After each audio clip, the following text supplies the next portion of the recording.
Hi மக்களே, inside Tenkasi. இது உங்கள் ஜப்பார் பாய் கடைக்கு வந்திருக்கிறோம். எங்கே அப்படின்னு சொல்லி பார்த்தீங்கன்னா, துபாய் ஷார்ஜாவில் இருக்கக்கூடிய ஜப்பார் பாய் கடைக்கு தான் இன்றைக்கி வந்திருக்கிறோம். கார் பார்க்கிங் போட்டு ஒரு மட்டுக்கும் கரெக்டாக அந்த லொக்கேஷன் கண்டுபிடிச்சி கூகுள் மேப் போட்டு ஜப்பார் பாய் கடைக்கு நெருங்கி விட்டோம். சரி, கடையில் எப்படி இருக்குன்னு சொல்லி போய் பார்ப்போம் அப்படின்னு சொல்லிட்டு இது கீழே போட்டிருந்தாங்க. கீழே ஒரு 4-5 டைனிங் போட்டிருந்தாங்க. அப்போ கேட்டிருந்தோம் கீழே எப்படி சாப்பிட்லாமா அப்படின்னு சொல்லிட்டு. கீழே பக்கத்தில் ஒர்க்கு நடந்துக்கிட்டு இருக்குது, அதனால் நீங்கள் மாடியில் டைனிங் போட்டிருக்கிறோம் சார், மாடிக்கு போங்க அப்படின்னு சொன்னாங்க. சரி ஓகே அப்படின்னு சொல்லிட்டு மாடிக்கு ஸ்டெப்ஸ் வழியாக ஏறி போய்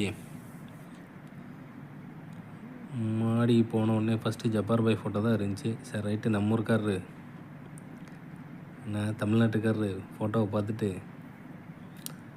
மனுஷன் பரவாயில்ல, நல்லா டெவலப் ஆகி வந்துகிட்ருக்காப்புல, போய் ஒரு பிரியாணியை சாப்பிடுவோம் அப்படின்னு சொல்லிட்டு போய் ஒரு இடத்த நம்மளுக்குன்னு சொல்லி ஒரு ஸ்பாட்டை கண்டுபிடிச்சி உட்காந்துட்டு என்ன இருக்குது அப்படின்னு சொல்லி கேட்டேக்கே அவங்க சொன்னாங்க மட்டன் பிரியாணி, சிக்கன் பிரியாணி, அப்புறம் ஈரல், லிவர், அது இதுன்னாங்க. ஓகேவா, இந்த மெனு கார்டை பார்த்தீங்கனாலே உங்களுக்கே தெரியும். சரி, நம்மளுக்கு தெரிஞ்சது என்ன உண்டோ அதுதானே சொல்ல முடியும் அப்படின்னு சொல்லிட்டு மட்டன் பிரியாணி ஒன்று நல்லா எடுத்துகிட்டு வாங்க அப்படின்னு சொல்லிட்டு ஒரு மட்டன் பிரியாணியும் குடிக்கிறதுக்கு ஒரு மாப்பிளை ஜூஸ் இருக்கான்னு சொல்லி கேட்டிருந்தேன். மாப்பிளை ஜூஸ் இல்லை அப்படின்ட்டாங்க. அதனால் ஜிகிர்தண்டா ஒன்று ஆர்டர் பண்ணிட்டு எடுத்துகிட்டு வாங்கன்னு சொல்லி வெயிட் பண்ணிக்கிட்டு இருந்தேன்.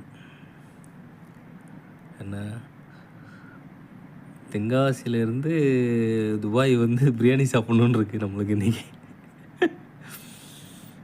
அதனால் அதான் ஜப்பார் பாய் பிரியாணி சாப்பிட்ணுன்னு சொல்லிட்டு ஒரு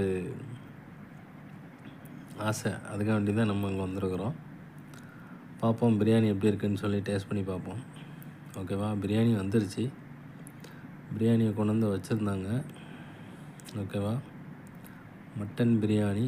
ஆம்பியன்ஸ்லாம், கடையோட ஆம்பியன்ஸும் நல்லா தான் இருந்துச்சு, சூப்பராக இருந்துச்சு, நீட் அண்ட் க்ளீனாக போட்டிருந்தாங்க. ஆனால் கடையில் அந்தளவுக்கு கூட்டம் கிடையாது. ஓகேவா, ஃப்ரீயாக தான் இருந்துச்சு. வெள்ளிக்கிழமை மட்டன் பிரியாணி, ஆனியன் ரைத்தா, அப்புறம் சென்னை ஸ்டைலில் வந்து கத்திரிக்காய் தொக்கு ப்ளஸ்ஸு கேசரி, ஒரு ஜிகிர்தண்டா வச்சு சூப்பராக சாப்பிட்டு, பீஸஸும் பார்த்திங்கன்னா நல்லா தான் இருந்துச்சு. பீஸு நல்ல பீஸாக தான் கொடுத்துருந்தாங்க. பிரியாணியும் சூப்பராக இருந்துச்சு. நல்லா உட்காந்து ஒரு மொக்கு முக்கிட்டு